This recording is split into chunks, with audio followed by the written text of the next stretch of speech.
to this are going to be a mix of people. Some people are going to know who you are. I come from, coaching CrossFit for a long time, and I know the coaches are going to know who you are, the owner's going to know who you are. We're going to have a lot of people in our gym who will kind of like to hear a little bit more, probably on the side of like diving deeper into your book, because I know some of them have already read it. Cool. And then there's going to be some people who have no idea who you are, which I'm kind of excited about. Who would that be? Everyone knows who I am. Who the hell is that? So I think like just to kind of start, and this is going to be super fun for me because I feel like I know you through Pete, my brother, because he talks about you like fairly often when I go and visit him. And I just visited him this past weekend to meet my nephew. And he was listening to one of your podcasts and was kind of like showing me all of the episodes and everything. So he talks about you a lot. And then obviously, of course, through reading your book and stuff, there's a lot of things in there that I would like to pick your brain about. But to kind of just get started, like how would you, I guess, just tell people who you are. Who are you? What do you do? And we'll go from there. That's always a tough question, because I think whenever you say to someone, who are you, it often becomes like what you do for a living. Yeah, exactly. So who are you as like as a person first, and then like work aside, because I feel like people can kind of like define themselves by their job too much. And with that being said, I think when you're in the fitness and health space, like I am, like we are, it's okay to be defined by your work because you're so passionate about it. But I don't know who I am. That's a good question. Probably better off asking my wife. She can give you a lot more dirt than I can give you. But as far as what I do for a living, I would say I'm a health and fitness coach. I've been doing it for just about, if not longer than 25 years now. And in the CrossFit space, I have my level 4 coaching credential. I'm a part of the CrossFit seminar staff. I've owned 3 affiliates. I've sold 3 affiliates. I've owned my own nutrition company. I currently work with Thunderbro, Dave Lipson, on helping people understand functional bodybuilding. But all of that is just a long-winded way of saying, I enjoy helping people improve their lives. Yeah. And like, that's, what is the most recent thing that you've taken on? I mean, it sounds like moving to Colorado and working with Dave there. Is that kind of the most recent undertaking there?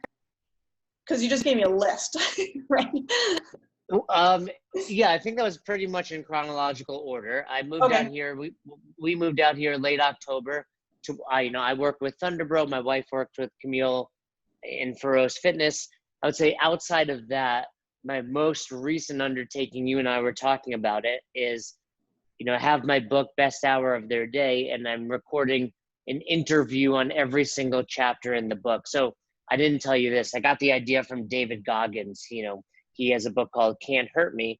Phenomenal book. If anyone is listening, I highly recommend that book. But when he released the audiobook, similar to what I'm doing, and I stole the idea from him, he said he had someone talk to him about every chapter, because you can just dive deeper when you're talking. Things come up that you forgot. The person interviewing me is one of my former coaches who was around the entire time.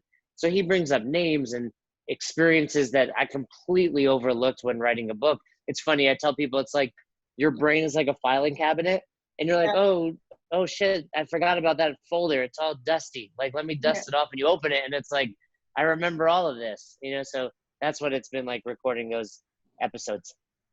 That's fun. I mean, of course, the book goes back quite a while, from like the very start when you really began. It talks about you coaching and doing personal training at the kind of that global style gym there. So I think like taking those trips down like regularly must be like fun, in a sense that you can kind of like relive your past a little bit. What are you working on particularly with Dave and Camille? Are you is that more nutrition related? Is that fitness related? Is that or a combination of the two? Yeah, it's really a little of everything. With Dave and Thunderbro, we're just trying to spread the word on functional bodybuilding. We are longtime CrossFit athletes. We still do CrossFit, but we've incorporated a lot more of the hypertrophy stuff. And because of that, we feel better. We look better. It's a lot of fun. You can have those old school bro sessions, but there's certainly a nutrition component involved. We have a whole nutrition coaching platform as well. So it's really just another avenue of promoting health and fitness. It's fun to see people that have come up to us, be it in person or online, and like, oh, I love your programming. I follow it. My members follow it. We feel better. And even things like, hey, my performance is better because of it. So it's cool to hear that, by doing these things that are often frowned upon in the CrossFit space, you're actually improving. And for me, it was really eye-opening. I followed our Muscle Anarchy programming, which is kind of our day-to-day programming that we put out through the Sugar WOD platform. And I was following it for about 3 months leading up to the most recent open. And that very first open workout that was like a 15-minute cap of snatches and burpees, if you remember. Yeah. And I was like, oh, there's no way I'm going to finish this. I haven't been doing Metcons. I haven't snatched in months. And I finished it and did great. And I was like, wow, this actually works. Like you can do this stuff. Using that to kind of that hypertrophy style, like high reps, like getting your muscles really used to doing doing drop sets and stuff like that, right? Oh yes, so many different methods, but it's not super heavy all the time because you are doing higher reps and you're doing different tempos, so you don't feel as beat up. But it's all functional movements, so they lend themselves to everything. We don't necessarily do a ton of the Olympic lifts and muscle ups, but it's very stick to the basics. Yeah, you said something there that I would like to kind of I would like for you to dive deeper on a little bit, because it's interesting, like that you said that some things that people frown upon inside the CrossFit gym. Do you find that that's still, I know exactly what you're talking about because I feel like I've been in the gym for, long enough where people would laugh if they saw someone in the corner doing bicep curls, or people would be like, what is that guy doing? If he was in the corner doing like dumbbell bench, even if he didn't have a barbell in his hands. I guess I have two questions. Like, do you feel like that has changed a little bit over like with the growth of CrossFit and also with things coming out, like, I mean, you guys, and also we see Marcus Philly doing functional bodybuilding, and we see a lot of people on like social media kind of incorporating that functional bodybuilding. Do you see that change? I'll let you answer that first, and then I have a kind of a follow-up question afterwards. I do believe slowly it's changing. I think the issue is, and I was guilty of it as well. You find CrossFit and you're head first in. Like, yeah. I'll do whatever my level 1 coaches tell me, or whatever box you're going to, or maybe you learned from Coach Glassman back in the day, and you're like, yeah, bicep curls are stupid. If you're not doing functional movements at high intensity, it's dumb. And if you're not eating this way or that way, it's dumb. And you get very narrow-minded, and then you realize, hey, this is all fitness, this is all health-oriented, this is all in an effort to improve, so it's all good. Like, if someone's doing Zumba or yoga or F45 or whatever is cool these days, they're still off the couch, right? They're still moving. Right. So, and then I think, we've realized, CrossFit has done a great job of incorporating more of these things. I mean, we were just at Wadapalooza last weekend, and there was dumbbell bench press in the workout. Right. So, they're expanding kind of their bubble as well. And then I think also just realizing, hey, this is fun. Like, if I grab 3 of my buddies and we, grab some dumbbells and we throw down some bench press, or we, do some bicep curls, it's fun. It's a little less daunting than 3, 2, 1, go, which often is, gets your, the butterflies in your stomach because you're like, oh no, I got to perform, where this is a little less stressful. And it's a lot more fun. And just as effective, right? Yeah, I mean, depending on your goal, but certainly. Yeah. I would say, like, as you mentioned, like it you can see the transfer over into CrossFit, right? Doing those open style workouts. Everybody wants, and you can see it in the mirror, which I think everyone's most concerned about. Right. My other question was going to be, and you sort of answered already, for people who are newer to CrossFit and maybe don't see that I mean, I'm just kind of thinking of people in our gym. I mean, yeah, we do, you know, we like to bro out and do bench and all that kind of stuff on Saturdays and Sundays in open gym. And it's become a lot more popular in our gym as well. So I'm thinking, okay, for people who are starting CrossFit, where do you think, and maybe aren't exposed to that, where did that mentality come from when people started CrossFit and were like, CrossFit is the answer and there's no other, there's no other way? Well, I think when something is giving you immense satisfaction, you become just so attached to it. So for one, for a lot of people, it was just the first time they were having fun at the gym. So Yeah. this has to be the way. And then secondly, the results speak for themselves. I mean, to this day, I don't think there's a better program to get you fit, you know, and fit by the standard CrossFit sets, you know, your work capacity across broad time and modal domains. CrossFit is leaps and bounds ahead of anything else. So when something's giving you those results, it's very easy to be like, this is the way, Right. you know, and saying everything else is dumb. And then I think that the people that learned about CrossFit and in my era, if you will, you know, 2006, 2007, it was very narrow-minded, you know, and it was trickled down. I'm sure Coach Glassman was responsible for some of that, where, you know, we had a t-shirt that said, friends don't let friends do bicep curls. You know, now here we are, you know, doing bicep curls regularly. So, or, you know, the other one that I bring up all the time is nutrition. You know, it was like, hey, if you're not paleo, you are dumb. You need to get out of here. Right. And we've learned like paleo is great, but so is the zone, and so is keto, and so is tracking macros. And, you know, so is the carnivore diet, if that works for you, you know. So the idea that this isn't a one size fits all model is what's really, I think, expanded in the CrossFit world. And really just understanding if you're truly trying to help people, it doesn't matter how they're getting there so long as they're getting there. Right. Yeah, absolutely. I'm glad you made like a nice little seamless transition into nutrition there, because as I was kind of reading your book, I mean, the book is, well, why don't you tell people what the book is about for people who haven't read it? What is this about? Here's your opportunity to really pitch it to people so they can go buy it, because I loved it. Well, I think that's the best pitch, right? I don't think, you know, coming from me, I'm a little biased, right? I think it's the best book ever. But, you know, it's really a book about my lessons and what I learned, and not just owning 3 affiliates, but my entire time in the CrossFit space, from finding CrossFit to opening that first affiliate to opening a second to having a coaching staff of 20 to making it on the CrossFit seminar staff to judging at the CrossFit Games. And it's not a step-by-step guide to opening a box and how to sell a box for $1 million. It's the lessons I've learned, and I tried to write them in such a way that even if you've never heard of CrossFit, you can learn something from this book. Now, I would venture to say almost everyone that's read my book does CrossFit. But, you know, if you gave it to your mom, she might be like, "What's Fran?"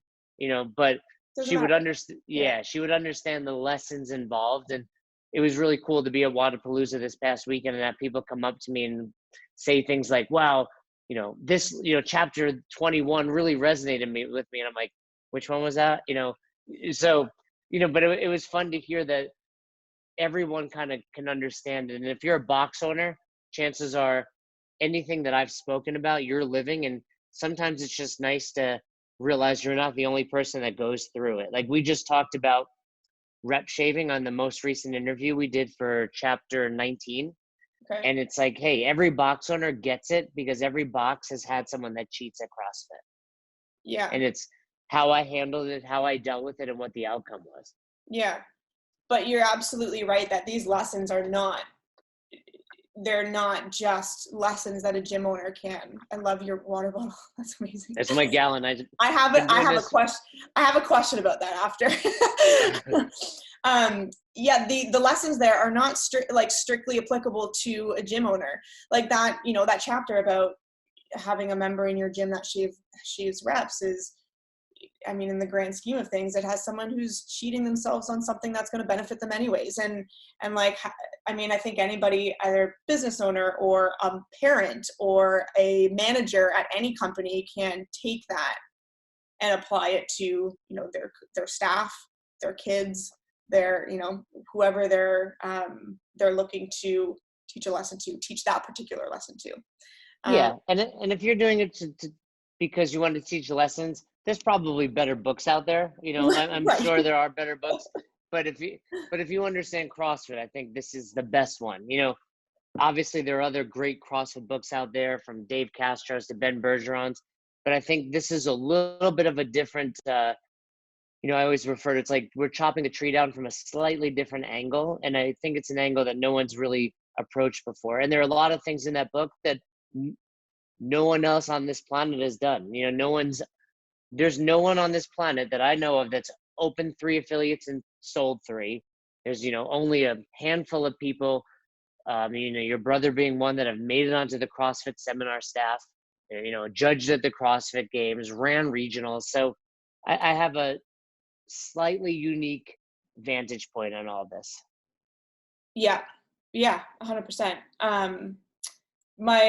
My question from the book was, since it's, I mean, because I wanted to kind of relate it back to nutrition, which you were mentioning before. I mean, the book pretty much focuses on your experience as a gym owner mostly. It does touch on some nutrition things here and there. And my question was, I mean, the book showcases really nicely how you've developed as a coach, as a leader, as a mentor, as, you know, someone involved very heavily in the CrossFit gym owner world. How has your nutrition, I would say personal nutrition and like views on nutrition and maybe coaching style developed over the past, I mean, however long you've had an interest in it? I think the biggest development is probably just in my maturity of it.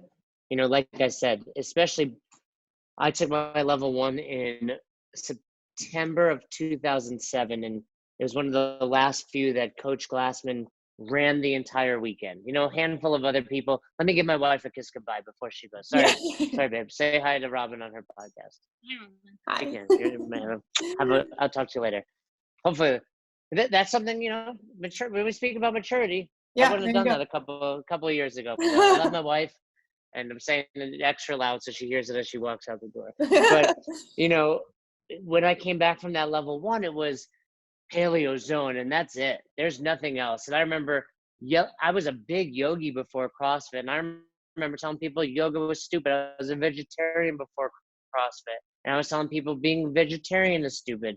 So I think it's just that idea of having an open mind, you know, when it comes to nutrition, even or fitness. And you know, there's one of my favorite chapters in the book is called Have Empathy, and it's all about, you know, this guy Murph that came to the box, and he was obese, like TV show obese, like 600-pound life obese. I don't know if you have that show in Canada, but you know, and it was this idea of, if I hadn't matured even over those first couple of years, I would have sent this guy off to die. And by maturing and realizing, hey, paleo and zone is not ideal for everyone on day 1. I'm maybe an all-in kind of guy and a black and white kind of guy, but he isn't. And just understanding that. And I think that's what kind of allowed me to just mature, you know, over the last 10 years, just understanding everyone's going through something different, and not everyone fits a perfect, you know, square peg. Yeah. I'd like you to kind of talk about that a little bit more. I love that chapter, and I actually highlighted it, the way that you kind of approached his progress. Like the first thing you said, and I know this is going to resonate with a lot of people who are watching, people who are, I mean, I do a lot of topics on, you know, I want to make changes with my diet, but I don't know where to start. I've never even approached like trying to eat healthy before. I do, like, we work with a lot of people who have just never even stepped inside a gym. So, what was the first thing that you told him to do? And kind of go through those steps there. I mean, I have them in my head, I know you do too, but like, what were the kind of the breakdown of things that you got him to get him rolling, or told him to do to get him rolling? So let me say first what I would typically do. Someone would come to the gym, and, you know, it might be their first or second day, and it's like, we're going to put you through the gauntlet. We're going to make you do Fran or Filthy 50s, you know, or something ridiculous that you shouldn't be doing on day 1. Then when you're done, you know, and you're laying on your back dying, I'm going to walk up to you and say, hey, by the way, you need to eat meats, vegetables, nuts, seeds, some fruit, little starch, no sugar. And I need you to keep the intake to levels that support exercise, not body fat. Sounds You like know, and sounds like Pete. yeah, you know, and their eyes would roll back, and it's like overwhelming. The analogy I make these days is like, it's the equivalent of taking a fire hose out and spraying it in someone's face. Like Yeah. a good way to get wet, not a great way to get hydrated. Yeah. And for some reason, when Murph came in, and I knew his brother really well, his brother is very involved in CrossFit as well. His name's Josh Murphy. And I gotten to know him over the years, and he kept telling me, my brother. Finally, he comes in, and we're like, dude, you told me he was heavy. You did not prepare me for this. And I realized in that moment, if I gave him that spiel of this is what you have to do, it wasn't going to happen. Yeah. And it was this notion of you have to meet people with where they are. You know, anybody that's joined a CrossFit, if they're listening to this podcast, they probably joined a CrossFit at one point, and you remember how intimidating that was for you. Chances are, if you're listening to this, you were never 500 pounds. You're probably never 300. You may never have ever been 200. So having joined a box at 500 plus pounds like he did, that must have been the most scary thing he's ever done in this world.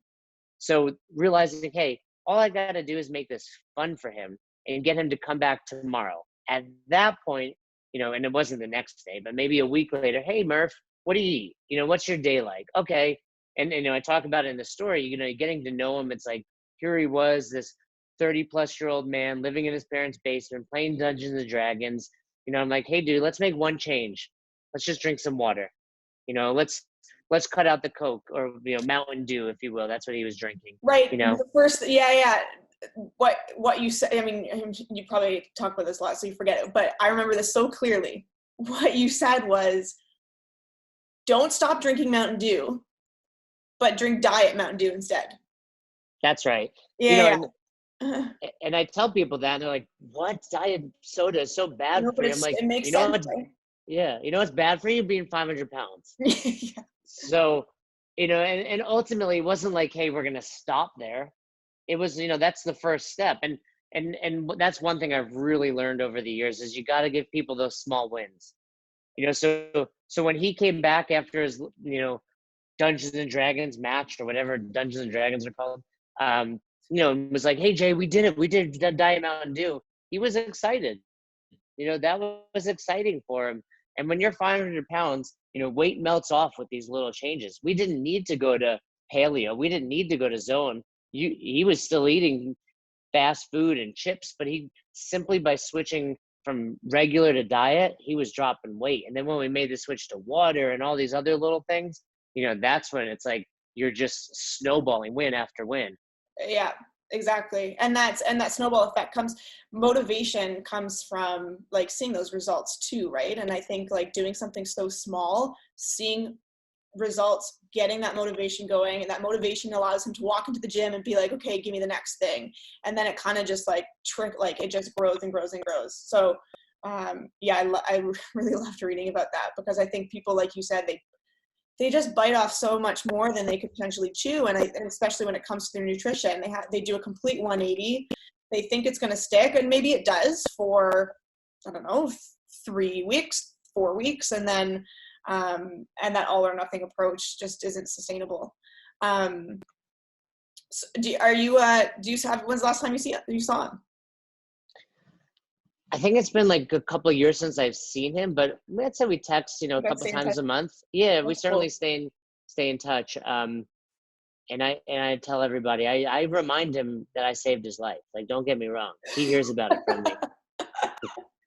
Because the other cool things that are associated with that, it's like, not only is he not 500 pounds anymore, but he quit his job and he's now a coach at Albany CrossFit, my old box. He went back to school. He's married, so all of these things, it's like that trickle effect where I don't believe that would have happened if he never walked into the gym, but it certainly wouldn't have happened if when he walked in, I overwhelmed him and he never came back. Because as you know, it's like CrossFit can get a bad reputation. It's not like he would have went out and found a different CrossFit. He would have been like, this is CrossFit. It's stupid. I can't do it. Right. Yeah. Like you said, all about the small wins. What kind of, like you said, that was something that you had to kind of learn over the years. And I'm completely on board with you when it comes to whether it's my own nutrition clients or members at the gym. I definitely try and make a very conscious, solid effort of giving people a very small win, even if it's something tiny, right? Like, let's say someone checks in with me and they've had a completely shit week, but at the end of it, they say, oh, it was sunny on Sunday and I had like a nice 5K walk or something. I'll be like, dope. Like, that is awesome. And I'll try and like celebrate that as much as possible. Like, how do you, is there, I guess, a process in kind of finding that? And do you find that, like, I guess, what is the effectiveness of this that you found in the past, kind of like, I mean, however long that you've been practicing it? You know, I think it just came slightly from maturity in realizing, you know, what works for me and what I like and what I enjoy and believe isn't necessarily the same as everybody else. So, you know, I'm very black and white, and I can walk in and somebody can be like, this is what you eat. And I'm like, cool, that's what I eat now. Where you realize that doesn't work for everybody, and making people feel good. That's what it's really all about. You know, that's what I learned a lot as a box owner is like, the programming doesn't matter. At the end of the day, the exercises don't matter. It's, are people leaving here thinking to themselves, that was terrible, but I can't wait to come back and do it again. That was always my goal. Like, hey, I want, you know, I didn't realize it, but I was trying to create the best hour of their day, you know, which obviously became the title of the book. But that was it. I realized not every day is going to be great from a CrossFit perspective. You're going to be tired. You're going to not PR. You're going to, you know, come in last. But if I give you a high five, if I tell you how, if I give you one little win, for some people, that's the only win they get all day. You know, we might be lucky in that, we love our jobs. You love your spouse. You love your dogs, whatever. But some people don't have that. Some people, you know, are in abusive relationships or have a terrible job that they can't wait to get out of, or, you know, so many things going on in their life. The box should not add to that stress. The box should be the relief of that stress. Yes. Yeah, 100%. Had a thought while you were going on about that, and it slipped my mind. It's going to come back to me. Oh, wait. Oh, shit. No, I just forget it. Hold on. It was a good probably one. Just wow. It was a good one too, and now I just want. Pardon? That's the worst feeling in the world, by the way. Like having a thought having and then something. Fuck, it's yeah. It's like the worst. Wait, what did you say? I write everything down. Go. Yeah, I know. While you're talking, I need to be like typing too. You said something. Fuck it. It'll come to me as we're in the middle of a conversation. Okay, I have something that I want to ask you about. Was it about dogs? Like, Lola. Oh my God, who's that? That's Lola. Hi, Lola. She can't hear you, but she probably has to poop. Okay, we'll wait till after the show. Yeah. We might. Okay, she might not. This is a funny this is a conversation I was having with one of my clients the other day, and we were just kind of shooting the shit after our session. And so what happened was she was a member at our gym for a long time. She unfortunately had to move. She went to another gym, and I think we all still know those gyms where unfortunately you walk in and there's a warm-up written on the board and you do your own warm-up, and then the coach kind of comes around and does a brief whiteboard chat and then tells you to warm up the snatch. And I think unfortunately, I was talking with Pete actually about this the other day, that it's still something that's pretty prevalent in like the community. So for her, she realized it was she had that self-awareness, luckily, to say to herself, I'm not progressing with this. I know I would like to pick PT back up, or I'd like to go back to the other gym or something. While I was talking to her about this, I was kind of thinking, and I was like, oh, I'm going to ask Jason about this, because I'm wondering what your thoughts are, like, since you're such a like an advocate for building these relationships inside gyms and having all of the opportunities inside a class within that hour to talk to people and ask them about their day, like you said, and kind of just make it the best hour of their day. How do you feel, and what do you think that's going to happen to those gyms that just don't embrace that? Like, and I think it kind of still blows my mind that they're not getting on board with what you're saying here and what I, of course, like strongly believe in. But like, you know, what would you say to coaches or owners or something who are currently not practicing what you're preaching? I mean, I think it's a matter of time before their gym closes. You know, there's so much competition out there, be it CrossFits or be it, you know, other styles of training, the F45s, the Orange Theories, even Zumbas, that if you're not providing people with that feeling, they're going to go elsewhere to get it.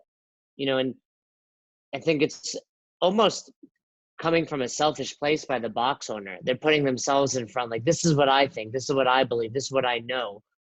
That doesn't matter. Like, it doesn't matter what you believe if it's not helping your athletes, if it's not helping your clients. And if you're not constantly in that pursuit of, I need to make this the best experience for them, it's a matter of time before your gym fails. I mean, I agree. I was thinking that was something you were going to say. I mean, we're in the business of, like, it's a people business at the end of the day, right? It's not like, yeah, of course you're teaching the snatch and you're teaching people how to move properly and all that stuff. But I mean, all it comes down to is building those relationships with your members. And the more, like, as I've kind of, over the years of coaching at the gym, I've found that the more, like, as CrossFit grows and as less people come into the gym saying, I'm going to join CrossFit because I watch the games, more people are coming into the gym saying, I want to join CrossFit because I'm bored at my Globo gym or something. I want to be healthy, right? We see a lot more people and I'm seeing a lot more people, I should say, who are scared coming into class and who are really nervous. And I've noticed that, and I'm wondering if you have too, because before, like 2 years ago, we would have people coming in and they'd be like, I saw the CrossFit Games, I'm going to the games. Like, I saw the CrossFit Games, I want to be able to snatch 200 pounds. And I feel like the competitiveness of a gym has decreased a little bit, and people just coming in to stay healthy has increased, which is cool. And I think that's just the general shift that CrossFit has taken in the past, I mean, since CrossFit Health was announced January last year, right? Yeah, I think that's been an evolution of CrossFit. Yeah, back in when the games blew up in like 2010 and 11, I can't even count the number of people that walked in and were like, I want to go to the games. All right, you can't do pull-ups. Let's have a lower goal. But, as people have seen, like you said, their friends are talking to them, and it's not about the games. It's about, hey, I lost 20 pounds, or my cholesterol went down, or this is the most fun I've had since, high school wrestling. Those are what's getting people to join their CrossFits, not this idea of, we've also realized the challenge with the games is it looks easy. But I think over the years, we've realized, okay, that's a lot harder than it looks. Yeah.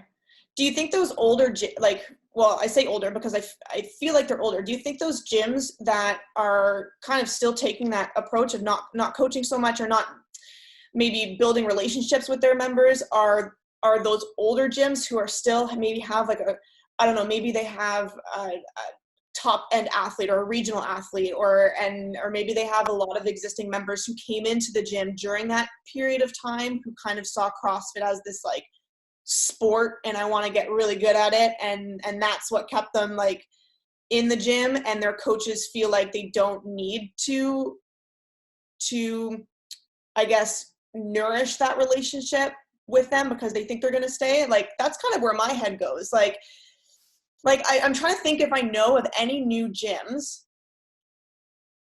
gyms that aren't really encompassing this whole relationship building, onboarding nurturing kind of model, if you kind of understand what I'm saying. No, I think I get what you're saying, and I think that's interesting. I think if you kind of break the affiliate community into three eras, you know, you have the old school that I would classify myself as, where it was just all about fun and throwing down with your bros. Yeah. And then you have like this middle era where it was like you came in that 2010 to 13 where the games were everything versus the now.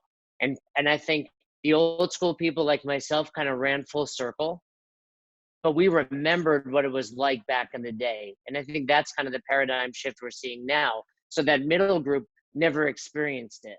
You know, they were all about competition and that's all they know. Where the Right. new group that's coming on, you know, circa 2017, 18, 19, we're kind of where when CrossFit was shifting back to this idea of health and just throwing down. So that could certainly be it.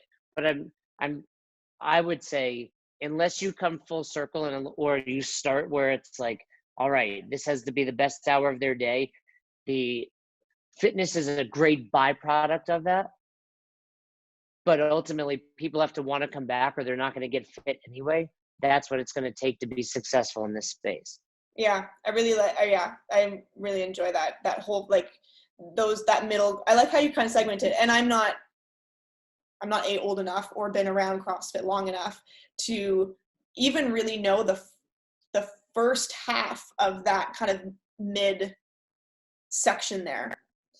And so I really kind of see it as like two-dimensional in my just based purely on my experience and also kind of Pete's experience, because Pete got into CrossFit a couple years, actually a good while before I did. So I was kind of able to see his progression.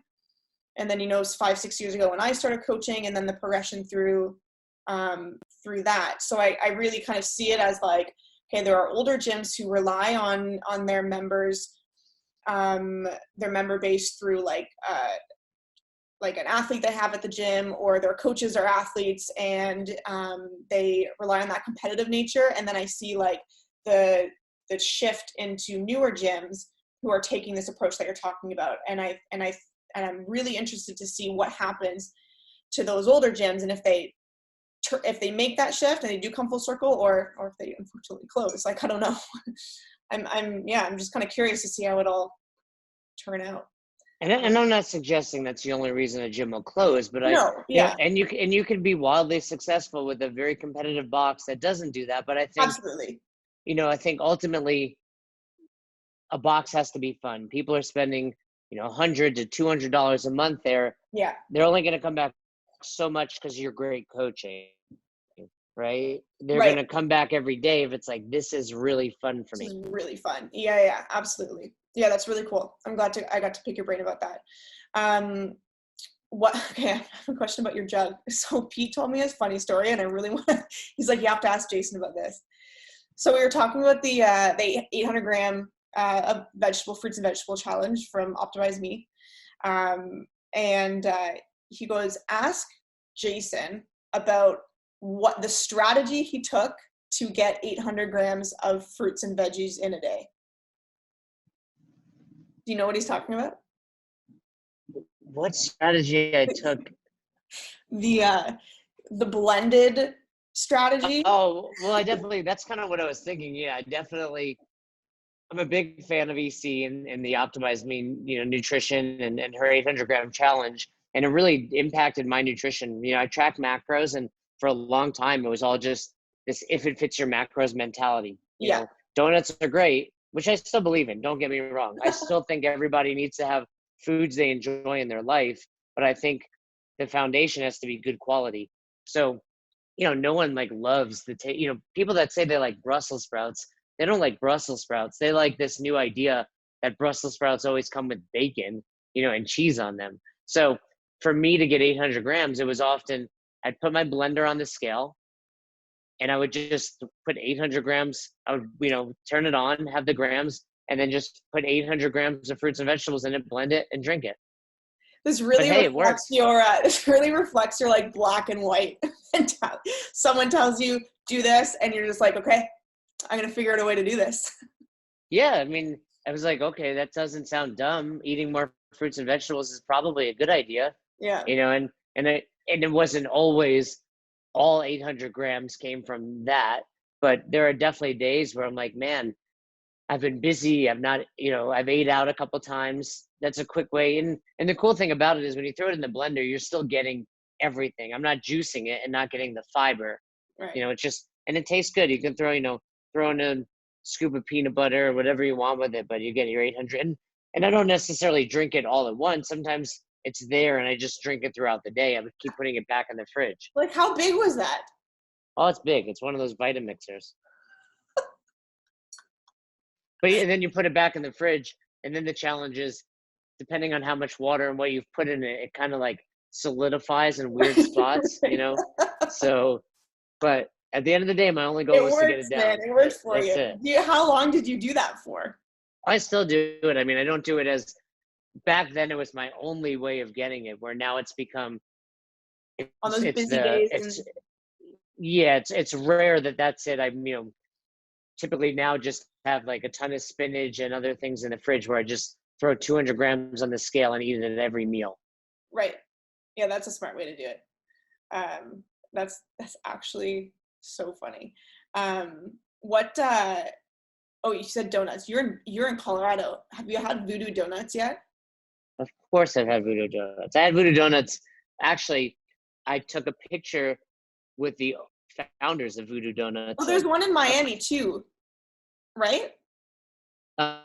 Where's the other Voodoo?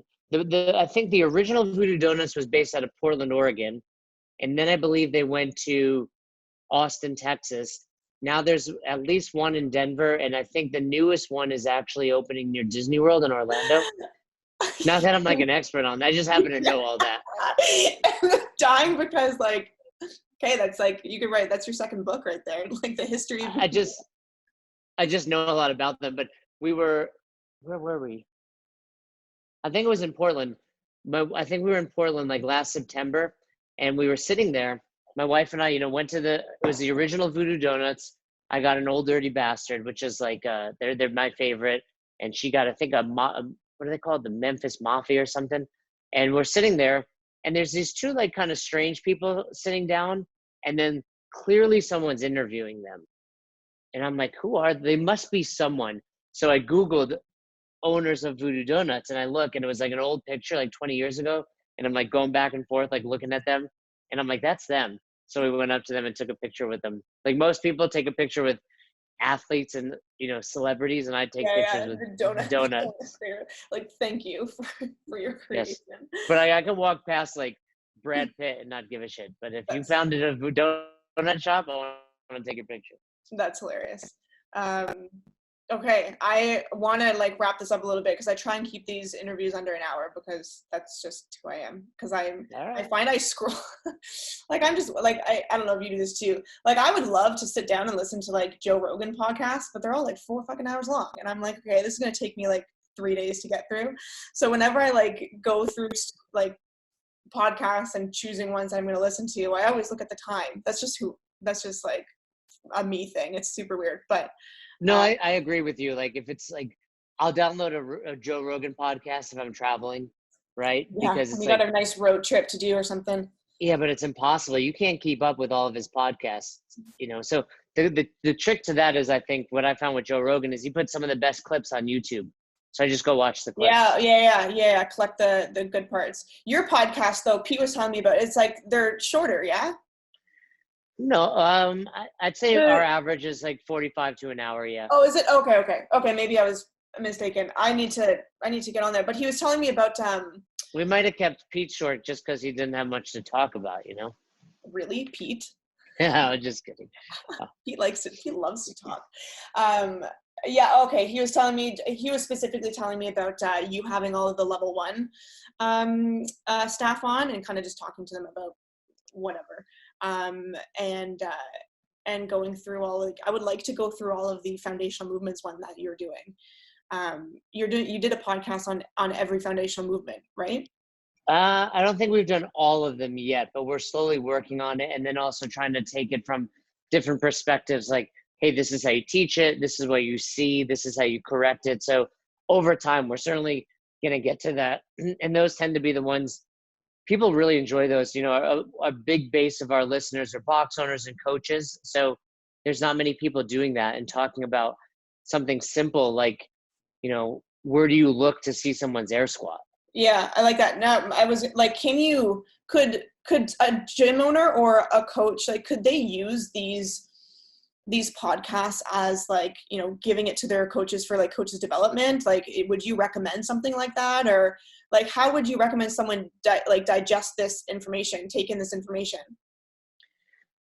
Well, any way that they want. I mean, we certainly have box owners, but we also have just members that reach out, because even for them, if you're a member, there are things that we talk about that maybe your coach doesn't know. You know, Fern and I have been around a long time, or maybe they just don't have the opportunity or the time to talk to you about it. But we have a lot of box owners that reach out and say, hey, we pick one of your podcasts every week and make all of our coaches listen to it, and then we discuss it. And sometimes that's a movement episode. Sometimes it's, you know, recently we've talked about, should a coach have a phone on the competition floor or workout floor, I should say. You know, we've talked about what it's like to coach, you know, quote unquote, shitty athletes who don't listen, you know, so all of those, I think, resonate. There's no one really talking about it except for us. I would love to have just like a full another conversation with you about all those different topics.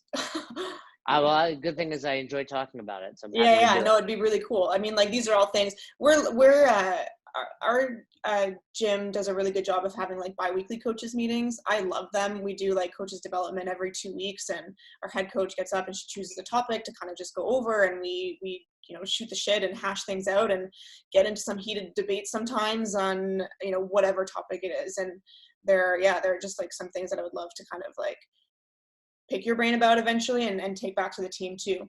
Last thing I want to ask you about before I let you take out your dog to poop is your level 1 experience.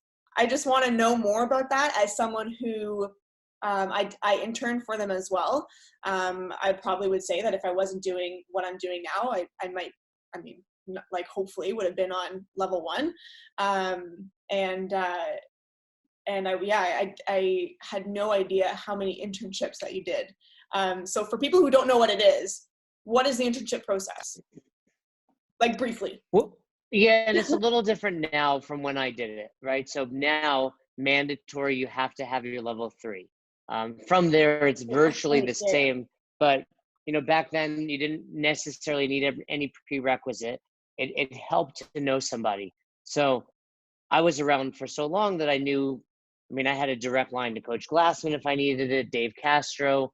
So, you know, I had some ins and I could reach out to the right people. And I took my old level 2 in 2008, which is now the current level 4. So, you know, I coached in front of Nicole Carroll, Pat Sherwood, Dave Castro passed, which really was kind of like the first barrier. They realized, okay, this guy has a decent ability to coach. Sorry, so then can I when interrupt you there? Sure. Sorry, I just want to ask you about that. So the level 2, you said the level 2 is currently level 4. So were you teaching a class? It might be a slightly different than current level 4. You know, the level 4 is not exactly out yet, but it's going to be more like teaching a class. But Okay. it was more like, if you go back to your level 1 and you remember the breakout groups. Yeah. It was you had to teach other people a breakout group. So I remember, for me, I had to teach the sumo deadlift high pull and the medicine ball clean. So how is that different from the current level 2? Just because you're teaching other participants and not just random people? It's very similar to today's current level 2, except it's not a pass fail. So back then, Okay. right, you got evaluated on the spot. Yeah. And then you were told whether or not you passed your level 2 that day. Right. You know, people were going up and down the stairs. I think I talk about it in the book, crying because they were finding out they're failing. And I'm like, you know, there's maybe 15 of us. I was there the same weekend that Chris Spieler was there, Brian Kontosh, and other really phenomenal coaches that have since become part of staff. And, you know, you're just watching these people go up, come down crying. You're like, wow, I'm not going to pass. They're better than me. And then somehow I passed. But you know, from there, you go on to this internship process, and mine lasted quite a few years because it was on and off and on and off. But yeah, I did 10 internships. You know, people, it's stressful, it's hard, you're getting evaluated. And like I talk about in the book, it wasn't until my very last internship where I was just like, whatever, I'm just going to coach, that I finally passed. Yeah, it's crazy. I still like, to this day, when people ask me, like, what's the most like stressful thing? And I'm like, the internship. Like, I was shitting my pants the entire time. And I think what made it worse, and I thought it was going to make it better, was I was with Pete, which was kind of nice in the sense that, like, you know, my first internship, Pete was already kind of on staff and he was coaching. So I got to, save some money, which was sweet, by bunking with him in his hotel. But it made it so much worse. I was like, God, like, and Pete's such a stickler when it comes to things. And it was like having my older brother, like, watch me, like, doing stuff. It's like, this is awful. But yeah, I remember it being like, I honestly remember it was like yesterday. It was probably like 2 years ago or 2.5 years ago now when I started it. And it was like, it's tough. It's really, really tough. Yeah, so it thinking is. that you went through like 10 of them, like, blows my mind. Actually blows my mind. It was probably the hardest thing I've done, like, just especially the length of time, just, that was over the course of years. And it's, showing up, and like you said, you have to pay your own way, and you have to, volunteer your time every weekend for all those times.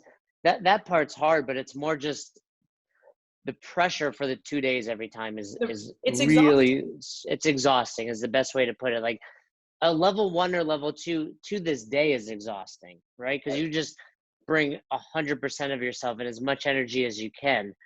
But the energy you have to bring as an intern is, you have to not only bring it, but just know that someone's watching you the entire time. The entire time. It's that energy compounded with like that insane amount of pressure is just like so exhausting. And I was like, on my after my first day on my second internship, it was with Pete and James Hobart, and I went out with them to dinner on the second, or that, I guess, the Saturday. What did you Yep. call it? You called it like the universal cheat day or something like that? Yeah, international cheat day. International cheat day. So we were out, and James, like, this was just some sort of like mean initiation where he like made me eat so much ice cream. Like, I can't even explain, like, so much ice cream. And like, I think we all know the just exhaustion that sugar gives you, like, after, like, the day after. I had the worst. And then after, he calls me down from the hotel room. We start chatting. He's like, hey, you're gonna do like whatever, this breakout group tomorrow. And he's kind of like briefing me on it. And all I could think about was like, I am going to have the biggest sugar hangover tomorrow, and I don't know how I'm going to do this. It was so awful. And like, that just made it so much worse. Cause of course you're already tired, but now it was just like, felt like just garbage. Yeah. That's pretty consistent with some of the James stories I know. Yeah. Yeah.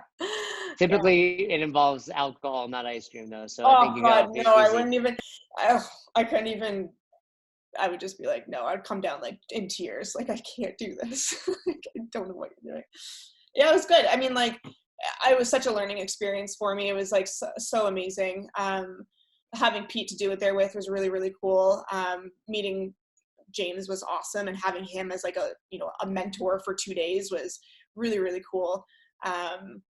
Yeah, it was, but yeah, exhausting, completely exhausting. But I was like you too, where I didn't have my level 3 though. So it, like, I kind of like, I guess through Pete, he kind of gave me a little bit of an in.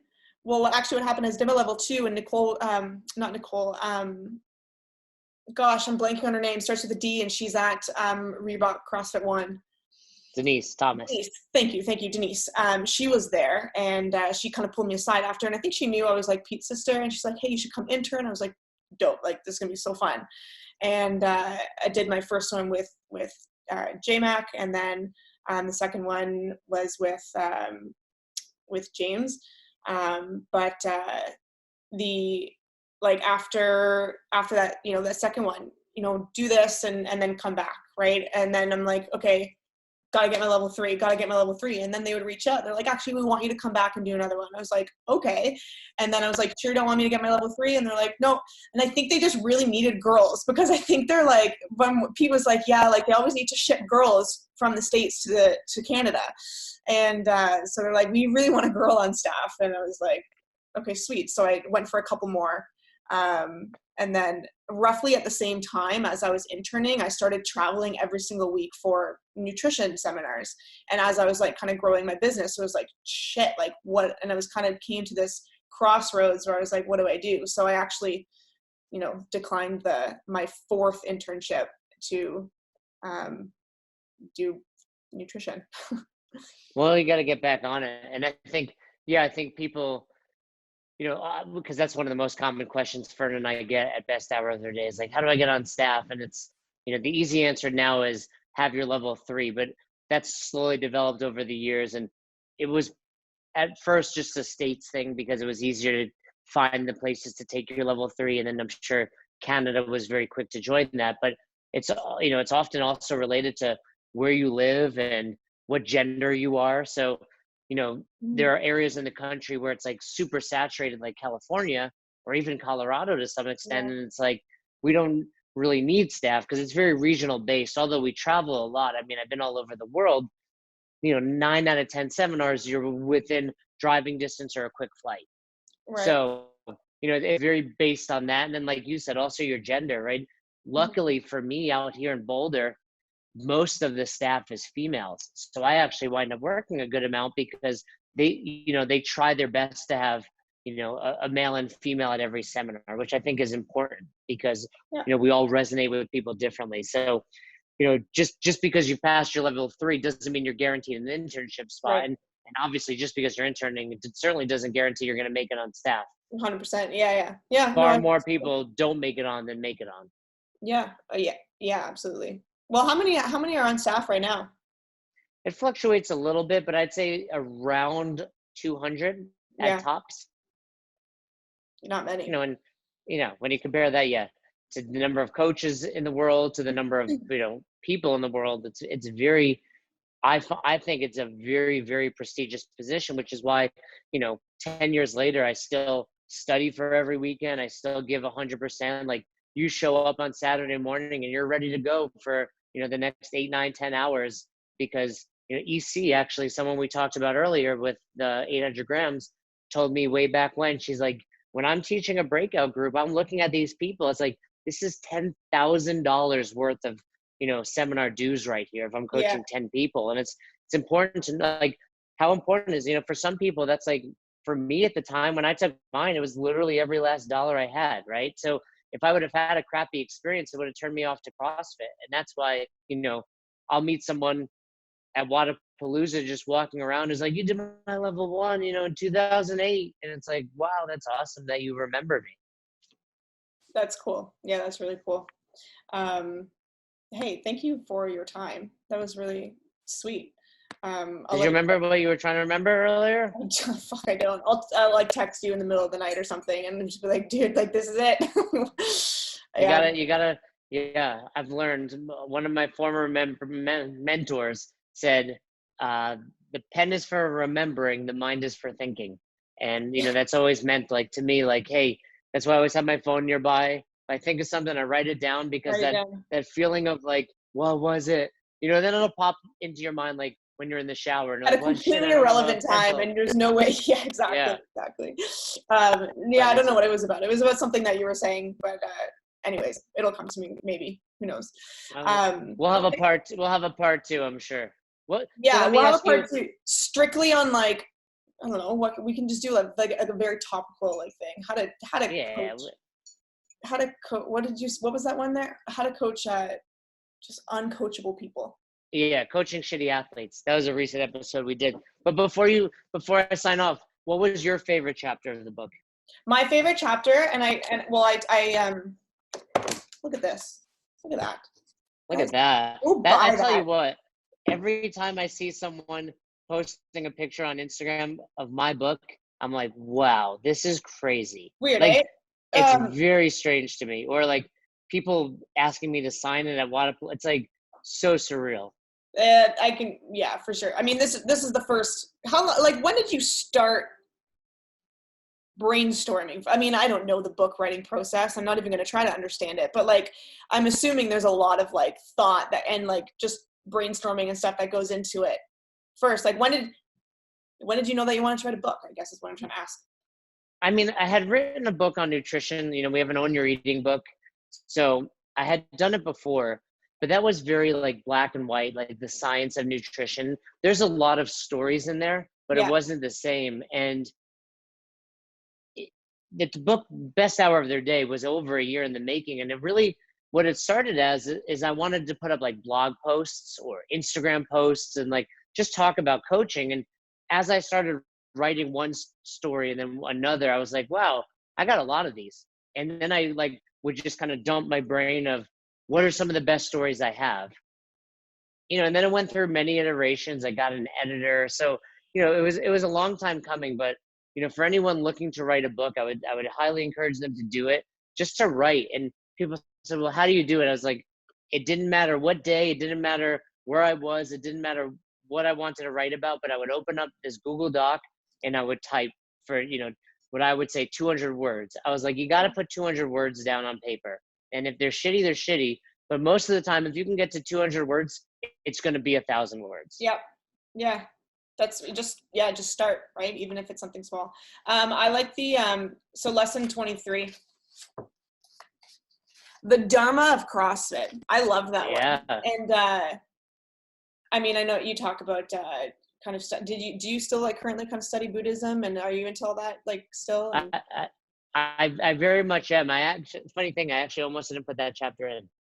Really? I really, really like this. And I think it's like the way that you were able to kind of take the principles of it, you know, right view, right intention, right speech, all that kind of stuff, right action, right livelihood, right effort, right mindfulness, concentration, and then have them build on each other in a very like relatable sense, and like kind of applying it into the story that you're telling was, yeah, I really, really liked it. I really, really liked this chapter. Why weren't you glad in? You know, I just was worried about having like any religious or spiritual connotations in the book. I just didn't want to, you know, the world is really soft, and you know, it's easy to offend people, yes, even if you don't mean it, you know. But yeah, but I think the way that you wrote it, like I said, like it's very like, okay, you talk about here's the concept, but here, just like kind of anything else in the book, like here's the lesson. You don't have to apply it directly back to the religion. I want you to kind of take this general idea, and here's how I, you know, approached it. There's, hold on, let me go back to it. I think I highlighted. Well, and I think Buddhism is kind of like one of those safe places when in religion and spirituality, because it's kind of like, oh, so you don't like that I'm talking about being a nice person? I'm sorry, right? So, you know, it's kind of like that. Yeah. And no matter what you believe, if you're Christian, Muslim, Jewish, it's like, it's all the same thing. You know, treat people well, listen, think about what you're going to say. So although I'm equating it to, you know, this idea of Buddhism, it doesn't matter what you believe. I think ultimately it should resonate with you. But yeah, I remember asking my buddy James, who's doing the interviews for each chapter, I was like, what do you think about this? And he was like, you should do it. It makes sense. And I think, you know, as I laid it out, you know, and I talk about Chuck a lot in that chapter, you know, that's really what it is. The participant experience trumps all. And that's what every weekend is all about. Yeah. No, I think, I really enjoyed it. Like, I think like just, you know, right livelihood. I think, you know, at the end, the last kind of sentence of each one, you know, right action. As coaches, we meet people from all walks of life and fitness levels. Through our actions, it's our duty to ensure everyone's having fun and feeling comfortable at our gym. Like, how is that not the most relatable kind of like easy takeaway, right? But it's same thing with right livelihood. Being an entrepreneur means you're doing what you love for a living. Your goal is to welcome everyone and be an example that they too can pursue their dreams.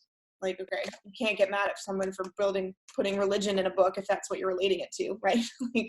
So that was my goal, and you know, no one has reached out to me offended, so that's a good thing. And if you are, you know, skip that chapter. Right? Yeah, I just skip it. No, that was my favorite one. Can't wait for the sequel, man. Funny, you know, I'll tell you one last story. I can do this forever. So this is already over an hour. So I've impacted your, you know, your podcast strategy. I'll do part 1 and part 2, or just like 3. But lately I've been really diving into, not only Buddhism, but that idea, if you've read The Secret, where it's like what you manifest, and putting that energy out there. So chapter 21 is called Argue Like You're Right, Listen Like You're Wrong. Right. And it was about how my partnership with my former best friend, Caleb, my second box kind of evaporated and we no longer spoke. And I put the book out there, and I don't remember exactly, I don't have it in front of me, but I think I ended it with like, hey, I hope we talk one day, or something to that extent. About 2 weeks ago, he reached out to me. He hadn't read the book. He had just reached out. And I'm telling you that we're recording these chapters. He's coming on for the chapter about him, and we're going to talk for the first time all about it. And since then, that's really we've cool. also been texting and like mending. I don't know that we'll ever be best friends again. He lives in New York. I live in Colorado. But, I feel like putting this book out in general was a little bit kind of cathartic, and, and got rid of a lot of those, it took a lot off my shoulders, and, so it was really cool to put that out there and to see that. So a lot of what I've learned in the book, I'm still learning, and I hope other people can take some of those lessons and apply it to their life. Do you, the names in the book, I'm assuming they're all the actual names of people that you've you've dealt with and come across in the past? No, I did change some. You did say, okay. I was curious about that. In the book, in the interviews, the audio book that we're recording, we talk about it. We talk about it. Some of them are very real. Caleb is one example. Another chapter is mentioned someone named Kevin. But in the chapters where it's kind of like a bad spin on the person, like the cheating or the person always wanted to go heavier, I change, I tell them it's like Law and Order, the names may have changed to protect the innocent or whatever they say. I'm sure if they read it, they're going to be like, oh yeah, that was me. I know most likely if I had to change your name, you're probably not reading the book, was my thought. And at least I have that argument, like, no, that was the other guy, that did the same exact thing. Yeah, exactly. What are you talking about? That's not you. Yeah. Okay. Have a great day, man. Thank you for talking. You are welcome. I'd love to come back on, and I appreciate it. Yeah, and thanks for having me. It's always, I enjoy this. I can talk about CrossFit forever. Long enough that Lola may or may not have pooped inside, so we'll see. We'll see if I got okay, go figure out. Yeah, we'll chat soon. I'd love to have you back on. I'd love to dive into a little bit more about nutrition and your coaching and all that kind of stuff too, your business too. Sounds great. Thank you so much. Thanks. Have a good day.